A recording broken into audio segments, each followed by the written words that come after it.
Two cups rest on the table. Neither man has touched them. The paper emerges in 4 deliberate folds. A hand-drawn floor plan, ink smeared where the pen once lingered. It is spread flat between them and studied in silence. 500 a month was agreeable. Caderousse does not look up.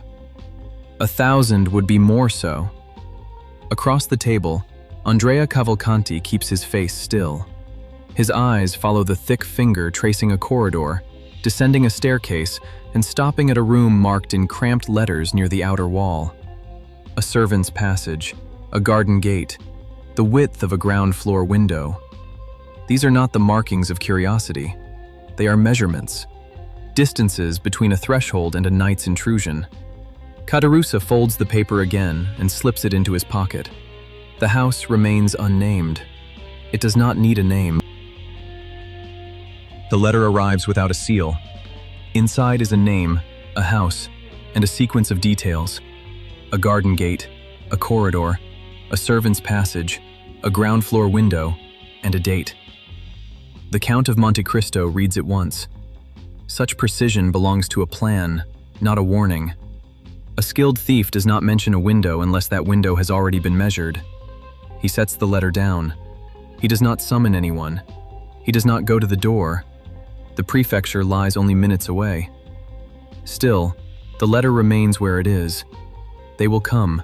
He will be waiting. Night has settled completely over the house on the Champs-Élysées. No lamp burns, no candle glows. Nothing suggests that anyone waits within. The Count stands where the corridor meets the antechamber. The position was chosen long before this hour. Beside him stands Ali. Neither man moves. Ali does not speak. The house offers only the sounds of an empty house. Timber settling. A distant carriage passing along the boulevard. The faint creak of wood tightening in the cold. Nothing more. The ground floor window is latched from within. The Count knows the latch. He left it unsecured. Beyond the garden wall, somewhere in the darkness, time continues to pass. Someone else is counting it. The Count remains motionless. His breathing has not changed. The darkness is not empty. It carries weight. It holds them both. The sound comes first. Glass brushes iron in a thin, careful scrape. The latch yields. The frame swings inward. A shape fills the opening. Shoulders, hands on the sill. Every movement controlled, practiced, and silent. The figure pauses to listen, then drops into the room. The Count does not move. The intruder waits in the darkness, reading the room. The house offers nothing in return. He decides he is alone. He is not. His eyes adjust. He turns toward the writing desk with the calm certainty of a man who believes himself unwatched. 3 steps. 4. His hand settles on the drawer handle. The Count watches. Abbé Busoni steps from the shadow into the light. The intruder turns. Lamplight finds his face first. Recognition moves through Caderousse in stages. The widening eyes, the halted breath, the jaw unable to shape what the mind already understands. The abbé remains still, silent. Caderousse knows this face. He saw it years ago, across a table where a diamond lay between them, and he believed the advantage was his. It was not. It is not now. Abbé Busoni. The abbé regards him without surprise or alarm. Nothing in the room appears unexpected. Caderousse has broken into this house. The abbé was waiting inside. The abbé does not raise his voice. He does not need to. A question, measured and precise, about the young man moving through Parisian society under the name Andrea Cavalcanti. Caderousse shifts in his chair. His eyes drift to the floor, then to the window, then to the lock on the door. Another question. The abbé waits. The truth comes slowly, the way a cork yields under steady pressure. One fact, then another. The Italian nobleman, the generous count who vouches for him. The name Cavalcanti, worn like borrowed clothing on an unworthy frame. His real name. Caderousse wets his lips. Benedetto. An escaped convict from the Toulon galleys, a man who has killed, fled, and remade himself. Now he moves through drawing rooms in silk and gold, welcomed into the finest houses in Paris. The abbé does not flinch. He studies Caderousse with the patience of a man fitting the final piece into a picture long suspected.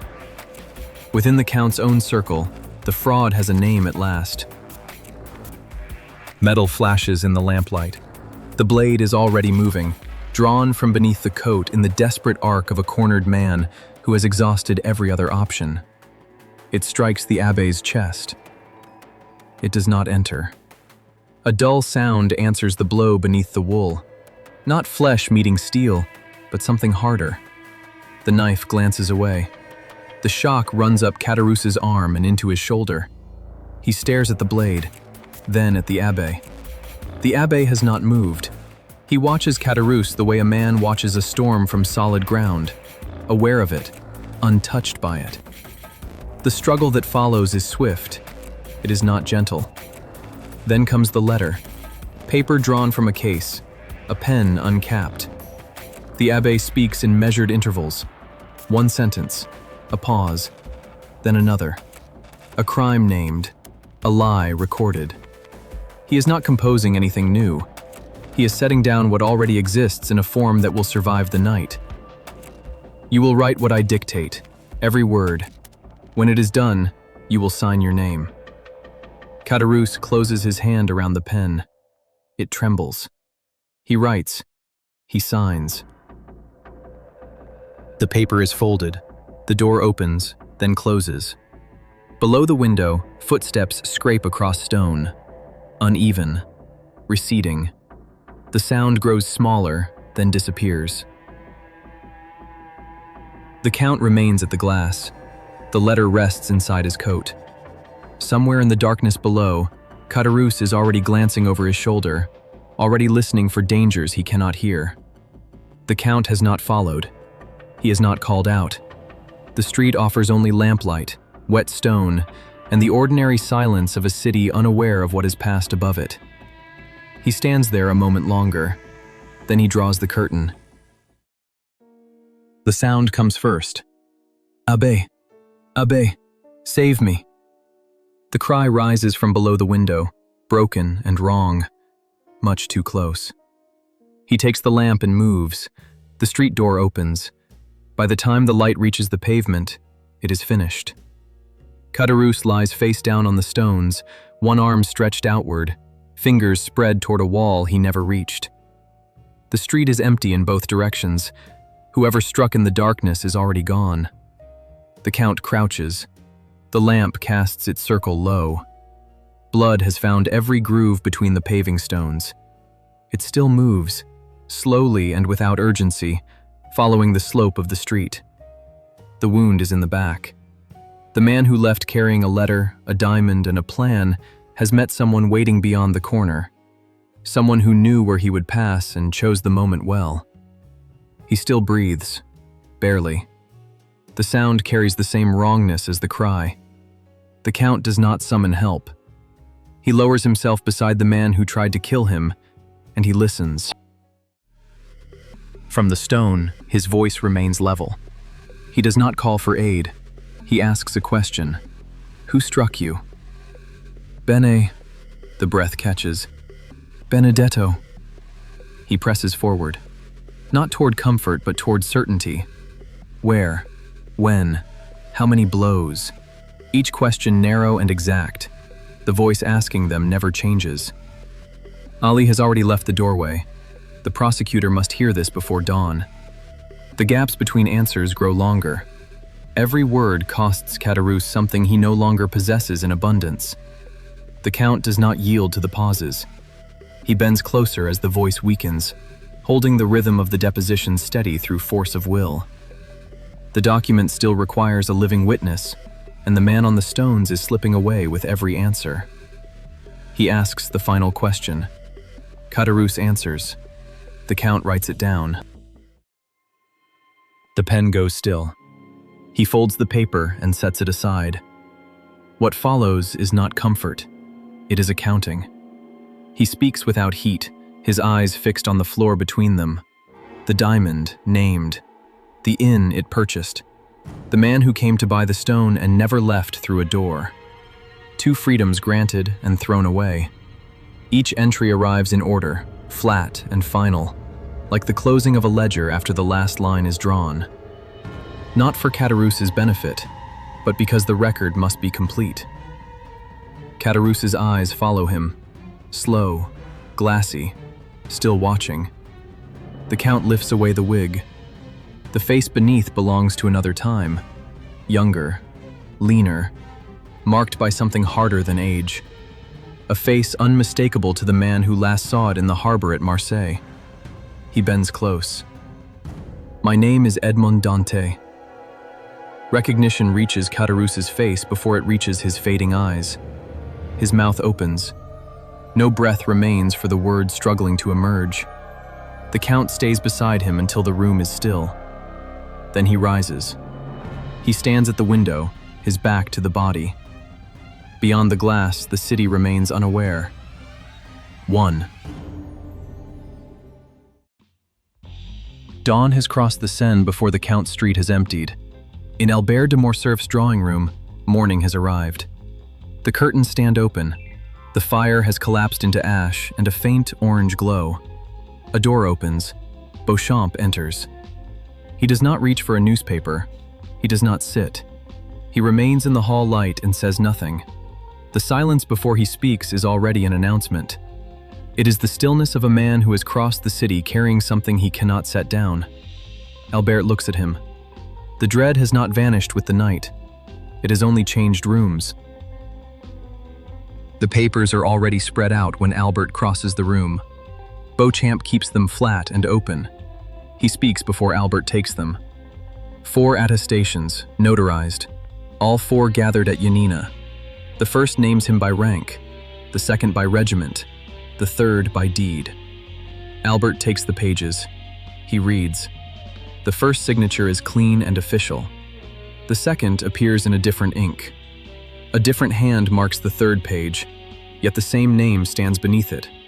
Fernand Mondego, present at Yanina, identified in the fall of Ali Pasha. His eyes move to the 4th page. The motion slows. He already understands, yet continues because stopping will change nothing. The final signature. He lays the papers down in the center of the table. He does not speak. He does not reach for them again. They remain where he left them, still saying everything. The papers remain on the table when he picks them up. He does not read them again. He carries them to the grate. There is no ceremony. He holds them above the coals until an edge catches and the first sheet curls inward. The corner bearing Fernand Mondego's name disappears into flame. Beauchamp speaks somewhere behind him. "I will not print it." Albert watches the last page burn. "I know," he says. The ash settles. The grate keeps its heat. Beauchamp's promise is real, and both men know it will change nothing. The fire consumes the paper. It does not consume the truth. The truth already exists elsewhere. The newspaper arrives at dawn. A servant brings it without ceremony, the way ordinary things arrive before their meaning is understood. Albert stands at the window when he sees the name in print. Fernand Mondego. No whisper now. No document destroyed in a private grate. A column of ink on a page already folded, carried, sold, and opened in countless rooms across France. The headline offers no judgment. None is required. He sets the paper down. He does not look at it again. He calls for his horse. The road to Paris is long enough for a man to gather himself. Albert does not. He rides as though distance itself can be defeated, as though arrival is the last thing still within his power. The chamber is close with August air, the smell of wool and old stone. Morcerf stands at its center, not as a man defending himself, but as a man correcting a misunderstanding. He places the ring on the table, Ali Pasha's own seal. The correspondence follows, each letter laid down with the calm care of someone who believes the outcome settled. These documents speak for me. They speak for what I did and what I was paid to do. Ali Tebelin trusted me with his life. He trusted me with his family. The record is there. The committee leans forward, not convinced, not yet. Then the door opens. A messenger enters. A sealed letter is placed in the committee president's hands without ceremony, the way ordinary things arrive before their meaning is known. He holds it in both hands. It remains sealed. No one speaks. The room waits. The letter rests in the president's hands like a fact already decided, waiting only to be read. The seal breaks. The committee president unfolds a single sheet and begins to read. His expression does not change. He does not look up. Before he reaches the end, the door opens. She enters without announcement. Young, dressed in silk belonging to no Paris salon. She crosses the chamber with measured certainty, every step taken by someone who has carried this moment for years. I am Haydée, daughter of Ali Tepelini, Pasha of Janina. No one corrects her. No one asks for proof. The room seems to recognize her before any voice does. She draws a document from her garment and places it upon the table. A merchant's receipt, written in a formal hand. The committee president lifts it, reads, passes it left, then right. Each member studies it in silence. None turn toward Morcerf. The Ottoman imperial seal, vermilion wax, unmistakable. Fernand Mondégo's name, 400,000 francs. No member speaks. Each waits for words that refuse to come. The vote is unanimous. The Count de Morcerf rises. As he stands, his right hand falls below the edge of the table, concealing the old scar. He turns and walks toward the door. No one stops him. The receipt remains where she placed it. The chamber is not empty, yet everyone within it already knows the matter is finished. Albert stands at the gallery rail. Below, the long table still holds the receipt where Haydée left it. Members gather their papers. No one speaks. His father does not look back. The door closes. The sound travels upward. A single wooden click, carrying the weight of everything that came before it. Albert has watched his father enter many rooms. He has watched him fill them with rank, posture, and name. He has watched him leave them as well, and the rooms scarcely noticed. This room, noticed. He remains where he is. There is no reason to move. No corner of the chamber untouched by the sound of that closing door. The receipt remains on the table. The committee files out. The chamber keeps what no one will name.